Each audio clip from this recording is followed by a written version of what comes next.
አንዳንዴ እኮ ዝም ማለት እኮ በጣም ጥሩ ነው ያስከብራል በነገር ሬሳ የሚፈራው ዝም ስለሚል ነው ይባላል ስለማይናገር ምላስ አጥንት የለውም ግን አጥንት ይሰብራል ይባላል ሰዎች በቃላት ይሰበራሉ የማይረሱት ንግግር ጋብቻም ጥሩ ተናግሮ ሴቷን ማሳመን የቻለ ሰው ነው ወደ ጋብቻ መግባት የሚችል ሜታይ በሆነ ሰዓት መናገር የለብንም በተናደድን ሰዓትም በተደሰትንም ሰዓት ሰው በተደሰተ ሰዓት የሚገባውን ቃል አይፈጽም ለህፃናት ለምን ደሞ ሲሆን በልጅነት የተነገራቸውን ቃል ይዘው ትልቅ ደረጃ ይደርሳሉ መጥፎ ንግግር ሲናገሩን እኛ በመንመልሰው ጥሩ ምላሽ ያንን መጥፎ ነገር ማጥፋት ይቻላል ለምሳሌ ሚስት ተናዳ ድንገት ተነስታ የቤት ዕቃ ሰብስባ ልወጣልህ ነው ካለች ውጪልኝ ገላገለኝ እንዳትላት ባይሆን የቀረሽ ዕቃ አለ በላት ምንድነው ካለች የሆነ ቦታ ሰዎች ተገደሉ የሆነ ቦታ እንዲሞቱ ሲባል እንዴት ሰው በሰው ላይ ጨክና እንላለን ግን ቃላት ራሳቸው ከመግደል አይተናነሱ እዚህ ጋር የቆሰቆስከው ሰዓት ነው ዛጋ የሚነዳው ያው ምንድነው አንዳንዴ ስሜት የሚነኩ ነገሮች ይከሰታሉ ሀገራችን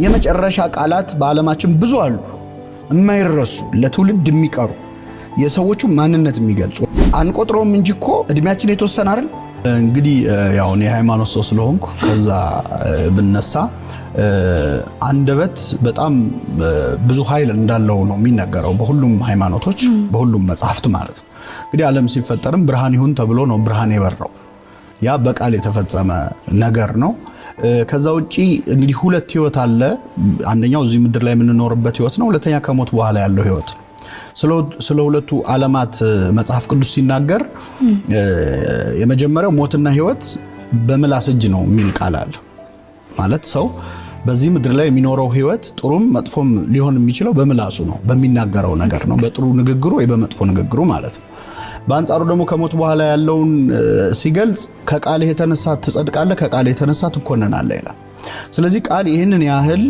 እጅግ በጣም ወሳኝ የህይወት ክፍል ነው በሃይማኖት አካባቢም ደግሞ ጸሎት በቃል ነው የሚደረገው ቡራኬ በቃል ነው የሚደረገው ሰው ንስሐ ቢገባ በቃሉ ነው ቢጠመቅ ውሃው ላይ ጸሎት ይደረግበታል ያ ቃል ነው ውሃው ቃሉና መንፈሱ ነው የሚሰሩት ስለዚህ ቃል ይሄንን ያህል በሁሉም የህይወታችን መንገድ ውስጥ ነው እና ሰዎች ወደ ጋብቻ የሚገቡት ወደ ሌላ ስራም ቢገባ ኢንተርቪው ተደርጎ ነው አይደል ስለዚህ ያም ቃል ነው በመነጋገር ነው ጥሩ የተናገረ ሰው ነው የሚቀጠረው ጥሩ ያልተናገረ አይቀጠርም በትኛውም ዘርፍ ብናየው በጋብቻም ጥሩ ተናግሮ ሴቷን ማሳመን የቻለ ሰው ነው ወደ ጋብቻ መግባት የሚችል ስለዚህ ዓለማችን ከቃል ጋር የተያያዘ ዓለም ነው በአጠቃላይ ስለዚህ ቃል ይህንን ያህል ኃይል አለው ያው ውስጥ ያሰበው ነው አንዳንዴ ሰዎች መጥፎ ነገር ይናገሩና ውስጤ ንጹህ ነው ሊሉ ይችላሉ የልባቸውን አውርደው ሲጨርሱ ማለት ነው ግን ማንኛውም ክፉም ጥሩም ነገር የሚወጣው ውስጣችን ከሚያሰላስለው ነገር ነው እንደውም አንድ አባት ምን አሉ ይባላል አንዲት ሴት እኔ አፌ ለፈልፋል እንጂ ውስጤ ንጹህ ነው ትላቸዋለች ስትላቸው እሱማ እባብም መርዙን ከተፋኮ ውስጡ ንጹህ ነው ብለው ተናገሩ እና አንዳንዴ የምንናገረው ቃል በጣም ከባድ ኃይል እንዳለው አንረዳ ልጆች በልጅነታቸው ጊዜ በቤተሰቦቻቸው ዱላ ሊወርድባቸው ይችላል ሊገረፉ ይችላሉ ግን በዱላ የሚደርስባቸው እንትን ቅጣት ከሆነ ጊዜ በኋላ ጠባሳው ቁስሉ ይጠፋል ቃላት ግን አይጠፉ ምላስ አጥንት የለውም ግን አጥንት ይሰብራል ይባላል ሰዎች በቃላት ይሰበራሉ የማይረሱት ንግግር ሊሆን ይችላልና ህይወታቸውን ሙሉ ያንን ያሰላሰሉና መጥፎ ንግግር የጥላቻ ንግግር ሰዎች ጥሩ ስሜት እንዳይሰማቸው የሚያደርጉ ንግግሮች ኃይላቸው በህይወት ዘመን ሁሉ የሚቀጥል ነውና ያቆሰልነውን የደበደብነውን ሰው ልናከመው እንችላለን አይምሮ ላይ የተወነውን ሰው አሁን እንግዲህ ዘመናችን የሶሻል ሚዲያ ነው እንደ የሆነ ቴክስት ማጥፋት ይቻላል ሰውየው ሳያነበው የተናገርሽውን ቃል ግን ሰውየው ሳያመው ማጥፋት አትችልም አይምሮ ውስጥ ይቀራል እድሜውን ሙሉ ያንን ያሰላሰለ አንቺን ባየ ቁጥር ባስታወሰ ቁጥር ይሄ ስሜት እንዲሰማው የሚያደርግ ነው መልካም ንግግር በጣም በቀላሉ ወጪ ሳናወጣ ልንሰጠው የምንችለው ለሰው ልንሰጠው የምንችለው ስጦታ ነው ልክ ቅድም እንዳልኩት ዓለምን ሲፈጥር እግዚአብሔር ብርሃን ይሁን አለ በዓለም ላይ ብርሃን ሆነ ይላልና እኛ ያው በእግዚአብሔር ምሳሌ የተፈጠረ ነው ዓለምን ብርሃን ማድረግ ባንችል የሆነ ሰው ግን ቀን ብሩህ ማድረግ እንችላለን በጥሩ ሰላምታ በጥሩ ንግግርና በመጥፎ ንግግር ደግሞ ቀኑን ማበላሸት እንችላለን የሚገርመው የምንናገረው ሌላው ቀርቶ አሁን እኔ ለራሴ የምናገረው ቃል እኔ ላይ ኢፌክት አለ ለምሳሌ ዛሬ በጣም የሚያስጠላ ቀን ነው ብዬ ከጀመር ቀኑ ያስጠላኛል ለምን አይምሮአችን የተሰራው የሚሰማውን ያመነ እንዲቀጥል ነው አክት እንዲያደርግ ነው ስለዚህ ዛሬ ቀኑ መጥፎ ነው ወይም ይሄን ነገር አልችለውም ካልን በራሳችን ላይ ነው። በጎ ንግግር ግን ከስጦታ በላይ ነው። በጣም የሰውን መልካም ንግግር ተናግረን ከምንሰጣቸው ከሌሎች ስጦታዎች የበለጠ የማይረሱት አይምሯቸው ላይ የሚቀር ጥሩ ስሜት እንዲሰማቸው የሚያደርግ ነው። እንግዲህ በእኛ ሀገር ባህል እውነት ለመናገር ማመስገን ላይ በጎ ቃላት መናገር ላይ አሁን ምናልባት የተሻሻለ ሊሆን ይችላል አላቅም፣ ግን እጥረት አለብን። የማመስገን እጥረት አለብን። ሰዎች ለማመስገን ሲሆን ፊትሽ እንዳይሆንብኝ እንጂ ማመስገን ውዳሴ ከንቱ እንደውም ይባላል እና ማመስገን እንዳይሆንብኝ እንጂ ይላሉ። ስድብ ግን ሲሆን ፊትሽ እንዳይሆንብኝ አይሉ ሙልጭ አድርገው ነው የሚሳደቡት። እና እንደውም አንድ ጊዜ የስነ ጽሁፍ መምህር ሆኖ ደበበ ሰይፉ የሚባለው ደራሲ ተማሪዎቹን አንድ የክፍል ስራ ይሰጣቸዋል። ምን ያደርጋል? አንዲት በጣም ቀጭን ልጅ ያቆምና ክፍል ውስጥ እቺ ልጅ እስቲ አመስግኗት ይላል፣ በቅጥነቷ ማለት ነው። እና በቃ እንደው በቻሉት ሸንቃጣ ምናምን ብለው 1 2 3 ቃል ተናገሩ። አሁን ደግሞ ስደቧታ አላቸው። ሲላቸው እንደ ዝናብ ነው ያወረዱባት ማለት ነው። በጣም ብዙ ስድብ ስለ ቅጥነቱ። ወፍራም ሴት ደግሞ አቁሞ አመስግኗት፣ መጀመሪያ አመስግኗት አለ። ጥቂት ቃላት ድንቡሽቡሽ ምናምን አሉ። ከዛ ወደ ምስጋናው ሲመጣ፣ ወደ ስድቡ ሲመጣ ግን በጣም ስብር የሚያደርግ ነው። ምንድነው ይህንን ማንሳት የፈለገው? የምስጋና ቃል ሲሆን ቮካብለሪ ራሱ ያጥረናል። ቃሉ ስለሌለ አይደለም፣ ስለማንጠቀምበት ነው። ስለዚህ ምስጋና በጣም ኃይል እንኳን በጥሩ ቀርቶ እንደውም በቤተክርስቲያን ወድሶ በዘይኮነ ድልወቱ የሚል ቃል አለ። ባይገባው ማመስግን ነው። ምክንያቱም ምስጋና ለሰው ኃይል ይጨምርለታል። እና የምንሰራበት መስሪያ ቤት አብረውን የሚሰሩትን ሰዎች ቤተሰቦቻችንን የምንናገረው ጥቂት ቃል ይሰራቸዋል። ለህፃናት ለምን ደግሞ ሲሆን በልጅነት የተነገራቸውን ቃል ይዘው ትልቅ ደረጃ ይደርሳሉ። እና መጽሐፍ ቅዱስ ይገርምሻል፣ መሳደብን ከመግደል ያነጻጽረዋል ክርስቶስ። ወንድሙን ደንቆሮ የሚል ነፍሰ ገዳይ ነው፣ ለማጋነን ምናምን አይደለም። አንድ ልጅ ህፃን ሆኖ አንተ ደደብ ተማሪ ነህ ተብሎ ካደገ በጣም ይቸገራል ወደ ጥሩ ውጤት ለመምጣት። ያ ቃል ይገለዋል ነው። ስለዚህ ሰዎችን በንግግር ብቻ ከፍ ማድረግም ዝቅ ማድረግም መስበርም እንችላለንና መልካም ንግግር ግን ሰዎችን ይሰራቸዋል። በትዳርም ላይ በማንኛውም በቤተሰብም ላይ በማህበራዊ ህይወታችንም ላይ ሰዎችን በጥሩ ቃል ብንናገር ከምንሰጠው ከሌላ ስጦታ በላይ ያ ኃይል አለው በእነሱ ላይ። እንግዲህ ተፈጥሮ አፈጣጠራችን ራሱ የራሱ ትምህርት አለ። ከአንገት በላይ ያለውን አካላችን ስናይ 2 አይን አለን፣ 2 ጆሮ አለን፣ 1 ምላስ ነው ያለን። በቁጥር እንኳን ብናየው 2 ቢሆን ምላስ ምን እንደሚፈጠር እንግዲህ እንዲሁም አልተቻለም። በአንዱ ብዙ ችግር እያየን ነው። 2 ምላስ ቢኖረው ሰው ምን እንደሚያደርግ አስብ። በፈለግነው ሰዓት ነው የምንናገረው። ደግሞ 2 ራሱ በደንብ ሴኪዩር የሆነው አካል ነው ምላስ። ከንፈር አለ፣ ከዛ ጥርስ አለ። እንደው ትንሽ ቢዘገይ እኮ ተብሎ እኮ እስኪወጣ ድረስ ማለት ነው። ግን እኛ ከአይንና ከጆሮ በላይ ሰው ከመስማት ይልቅ ለመናገር ይፈጥናል። እና ሰው ለመናገር የዘገየ ይሁን ይባላል። የዘገየ ማለት ለማሰብ ጊዜ እንዲኖረው የምትናገረው ቃል በተለይ ኢሞሽናል በሆነ ሰዓት አንደበት መግራት የሚቻለው ምንድነው? ስሜታዊ በሆነ ሰዓት መናገር የለብንም። በተናደድን ሰዓትም በተደሰትንም ሰዓትም ሰው በተደሰተ ሰዓት የሚገባውን ቃል አይፈጽም። በወቅቱ በጣም ደስ ብሎት ብዙ ነገር ይልና በአንጻሩ በተናደደ ሰዓት የሚናገረው ነገር ቆይቶ ሲሰማው ወይም ሲያስታውሰው የሚጸጸትበት ሊሆን ይችላል።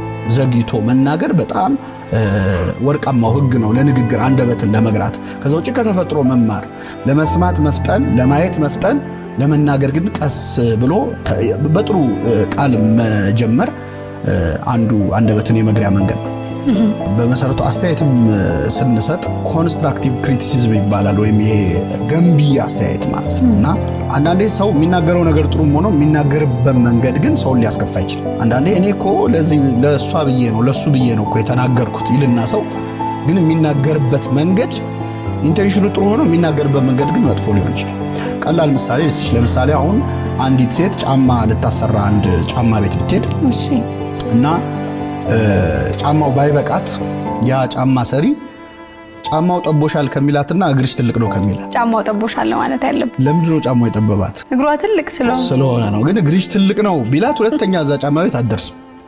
ጫማው ጠቦሻል ካለ ግን ጠቦኛል ብላ ትመለሳለች። ግን ሐሳቡ አንድ ነው። ያው እግሯ ትልቅ ስለሆነ ነው ጫማው የጠበበው ነው። ስለዚህ ሐሳቡ ጥሩ ቢሆንም የምንናገርበት መንገድ ሰዎች ጥሩ እንዲሰሙን አንዳንዴ ከበጎ መጀመር ሊሆን ይችላል። አስተያየትም እኛ ብዙ ጊዜ ሰው ሲያመሰግን እና ጥሩ ቃል ሲናገር አናመሰግን በባህላችን። አሁን አመስጋኝ ሰዎች እንትና አሽቃባጭ እንደሆኑ እንደው ልወደድ ባይ እንደሆኑ የሚታዩት። አመስጋኝ ከሆነ ተሳዳቢ ከሆነ ደግሞ ሐቀኞች ናቸው። እሱ ፊት ለፊቱ ነው የሚናገረው ብሎ ስድብን ሰው በጣም ያሞግሳል። መሳደብ የሐቀኝነት፣ ማመስገን ደግሞ የልወደድ ባይነት ምናምን አይደለም። እውነት እንግዲህ በሁለቱም ነው፣ በመጥፎም በጥሩም እውነቶች አሉ አይደለ? ስለዚህ አንድ ሰው ለስድብ የሚጠቀምበትን ሐቀኝነት ለምስጋና መጠቀም መቻል አለበት እና አንዳንዴ አስተያየትም ሲሰጥ ከተናጋሪዎቹ አለስልሶ የሰውየውን ስሜት ጠብቆ ከዛ በኋላ ትችት ቢደረግ ነው። ሳንዱች የሚል ቲዮሪ አላቸው አንዳንዶች። መጀመሪያ በምስጋና ጀምሮ ከዛ ትችቱን መሃል ላይ አድርጎ መጨረሻውን ደግሞ ልክ እንደ ዳቦና እንቁላል እንደሚበላው ማለት ነው። ግን እንቁላሉ መብዛት የለበትም ማለት ስድቡ ወቀሳው ማለት ነው። ግን ትችትም ቢሆን በበጎ መልኩ ነው። የሚሰማው ሰው ደግሞ ሲሰማ ትንሽ ወደ ሰፊ መሆን መቻል አለበት። ሪአክሽኑም በጣም ቁጣ የተሞላበት። አንዳንዴ ሰዎች መጥፎ ንግግር ሲናገሩን እኛ በምንመልሰው ጥሩ ምላሽ ያንን መጥፎ ነገር ማጥፋት ይቻላል። መጽሐፈ ምሳሌ የሚባል መጽሐፍ ይላል መልካም መልስ ቁጣን ታበርዳለች።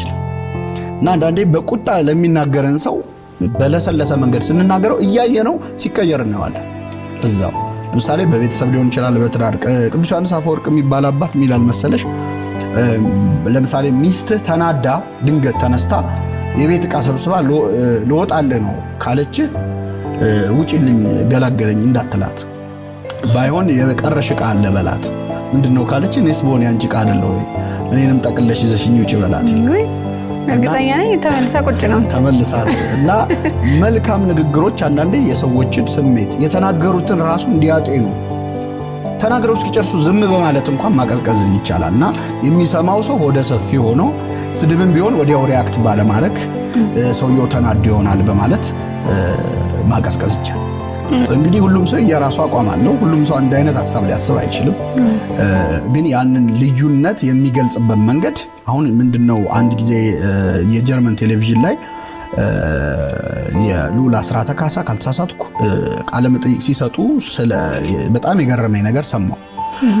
ምንድነው የሚሉት? አፍሪካ ውስጥ ወይ ደጋፊ ነው ወይ ተቃዋሚ ነው እንጂ ኦፖነንት የሚለው ቃል አቻ የለውም ይላሉ። ማለት ወይ ጠላት ነው ወይ ወዳጅ ነው እንጂ በሐሳብ የሚለይ ለሚለው ሩም የለውም አሉ። እንግዲህ ቮካብላሪ ሊኖር ይችላል የሆነ ሀገር ተፈልጎ፣ ግን ጽንሰ ሐሳቡ የለም። እኛ ስንደግፍም እስከ መጨረሻው ነው፣ ስንቃወምም እስከ መጨረሻው ነው። እና በዛ ምክንያት ልዩነቶቻችንን ማስተናገድ አንችልም። አንድ ሰው አይ ይሄም እኮ እንዲህ ማለት ነው ይሄም እንዲህ ሊሆን ይችላል ብሎ ሚዛናዊ ከሆነ በቃ ልወደድ ባይ እንደሆነ ነው የሚቆጠረው። ወይ መጥላት አለበት ወይ ማመስገን። እና ሐሳቦቻችንን በጣም በሰለጠነ መንገድ መናገር ይቻላል፣ ሌላውን ሳናስከፋ። አሁን ደግሞ የከፋው ምንድነው? በፊት ስድብ እና ክፉ ንግግር በግል ነው የምንናገር የነበረው። ድሮም እኮ ስድብ ነበር፣ እሱማ በደንብ ነው የምንሰዳደብ የነበረው። ግን አሁን ለየት ያለው ቴክኖሎጂ መጣ። ስለዚህ እኔ ለምሳሌ በሶሻል ሚዲያ ቢሆን እኔ አንድ ሰው ስሳደብ እሱን ብቻ አይደለም ማስከፋው፣ ያንን ስድብ አይቶ ስለሱ መጥፎ የሚያስብም ሰው አለ፣ ወይ ደግሞ እሱ እንዴት እንዲህ ይባላል ብሎም የሚከፋው ሰው አለ። ስለዚህ የብዙ ሰው ህይወት ነው የምነካው ማለት። ሳመሰግንም የዛን ያህል ነው ኃይሉ። እና ቴክኖሎጂው አለ፣ የሚቆይ ለትውልድ የሚተላለፍ ስድብ ነው እያደረግን ያለ ነው። እና የሆነ ቦታ ሰዎች ተገደሉ፣ የሆነ ቦታ እንዲሞቱ ሲባል እንዴት ሰው በሰው ላይ ጨክና እንላለን። ግን ቃላት ራሳቸው ከመግደል አይተናነሱ። እዚህ ጋር የቆሰቆስከው እሳት ነው እዛ ጋር የሚነደው። እና ሐሳቦቻችንን ልዩነቶቻችንን በጣም ድሮ ዩኒቨርሲቲ ስንማር የመጸዳጃ ቤት ውስጥ ነው ሰዎች ሐሳባቸውን የሚገልጹት። እና ሰው ፊት ማለት የሚያፍሩትን ነገር የሚፈሩትን ነገር በቃ በጣም ይጻፋል፣ ሁሌ ቀለም እንደተቀባ። አሁን እዛ መጸዳጃ ቤት ላይ ይጻፉ የነበሩ ነገሮች ፌስቡክ የሚባል መጻፊያ ፕላትፎርም መጣላቸው። ስለዚህ ሰዎች ኢምፐርሰን አግኝቶሽ የማይልሽን ነገር እዛ ላይ ነው። ለምሳሌ አንዳንድን ሰው የሚሳደቡ ሰዎች ያንን ሰው በአካል ቢያገኙት ፊት ለፊት አይኑን እያዩ እንደዛ ሊሉት አይችሉም። ውስጣቸው የማያምንበትን ነገር እንደፈለጉ የመናገር፣ ያ ደግሞ ሰው ሲሳደብም ራሱን ወክሎ አይሳደብም። በነገራችን ላይ አሁን ደግሞ የመጣብን ጣጣ እኔ እንደዚህ ነው ብሎ አይደለም የሚሳደቡ፣ እኛ ብሎ የሆነ ወገን ወክሎ ነው የሚሳደበው። ተሰዳቢውም ተሳዳቢውም የሆነን ወገን ወክሎ ነው የሚሳደቡት። ያ ደግሞ መሬት ላይ ብዙ ችግር ያመጣል፣ እያየነው ነውና ኃላፊነት በተሰማውና በታረመ መንገድ ሐሳብን መግለጽ በጣም በጣም አስፈላጊ የሆነበት ዘመን ላይ ነው። በአንዳንድ ማህበራዊ ጉዳዮች ላይ፣ በአንዳንድ ሀገራዊ ጉዳዮች ላይ የብዙ ሰው ህይወት ሊነካ በሚችልና የኦፒኒየን ሊደርነት ሮል ያለው ሰው ማለት እሱ የሚናገረውን ይዘው ሰዎች ህይወታቸውን የሚወስኑ የሆነ ሰው በጣም መጠንቀቅ አለበት። ያው ምንድነው አንዳንዴ ስሜት የሚነኩ ነገሮች ይከሰታሉ በሀገራችንም በዓለማችንም እና በዛ ስሜት ላይ ሆነን ስንጽፍ ሌላ ቀን የማናምንበትን ነገር ኮምፕሮማይዝ አድርገን ልንጽፍ እንችላለን። ስለዚህ ያን ቀን ባንጽፍስ? አንዳንዴ እኮ ዝም ማለት እኮ በጣም ጥሩ ነው፣ ያስከብራልን። በነገር ሬሳ የሚፈራው ዝም ስለሚል ነው ይባላል፣ ስለማይናገርና አንዳንዴ እንደው ዝም አለ እኮ ተብሎ እኮ መከበር አለ። ሁሉም ነገር ላይ ኮሜንት ማድረግ ላይኖርብን ይችላል። ሁሉም ነገር ላይ አስተያየት መስጠት ላይኖርብን ይችላል። ስለዚህ በተለይ ስትጽፍም ስትናገርም እንደው ለማንኛውም ሰው ጥሩ ጽንሰ ሐሳብ ምናልባት የዛሬው ቀን የምትሞትበት የመጨረሻ ቀን በህይወት የምትኖርበት ቢሆን አሁን የምትጽፈው ማለት የመጨረሻ ቃል ነው። እስቲ የመጨረሻ ቃል ተናገሩ ቢባል ምን ተናግረን የምንሞተው? አንድ ሰውዬ ወንጀለኛ ነውና ሊገደል ሲል የመጨረሻ የምትለው ነገር ካለ በል አሉት እና ሲሉት ለኔስ ትምህርት ሆነኝ ይብላኝ ለእናንተ ብሎ ሞተ ይባላል። ሊገደል ነው እና የመጨረሻ ቃላት በዓለማችን ብዙ አሉ፣ የማይረሱ ለትውልድ የሚቀሩ የሰዎቹ ማንነት የሚገልጹ። ወደ ክርስትናው ስንመጣ ክርስቶስ የመጨረሻ ቃሉ የሚያደርጉትን አያውቁም ይቅር በላቸው ነው የመጨረሻ ንግግር ማለት እና አሁን ብትሞት እና ወደ ኋላ ተመልሰ ህይወትህን ሪቪው ማድረግ እድል ቢሰጥ አሁን ፌስቡክ ላይ ወይ አሁን የሆነ ሶሻል ሚዲያ ላይ የጻፍከው ነገር በህይወትህ ለመጨረሻ ጊዜ ያልከው ነገር እንዲሆን ትፈልጋለህ። ይህን ብሎ መሞት በጣም ያሳዝናል እና እያንዳንዱ ቃል መቼስ እድሜያችን የተወሰነ አይደል አንቆጥሮም እንጂ እኮ ልክ ለምሳሌ አሁን እንደ ትዊተር ምናምን የተወሰኑ ቃላት አይደለ እንድንጽፍ የሚፈቅደው። የሰው ልጅም እኮ እዚህ ምድር ላይ የተፈቀዱለት ቃላት የተወሰኑ ናቸው። መቁጠር ስለማንችል ነው እንጂ እኛ በጣም ብዙ ሊመስለን ይችላል፣ ግን በጣም ጥቂት ቃላት ናቸው እና በነዛ ቃላት ማንን ሰብረናል ማንን ጠግነናል ብሎ ራስን ሪቪው ማድረግ ወደኋላ ተመልሶ ማየት ያስፈልጋልና እያንዳንዷ ቃል የሆነን ሰው ልታድን የምትችል ብትሆን ወደኋላ ተመልሰን ስናየው ማናዝንበት ይሆናል። እንደዛ ነው የሚሰማው።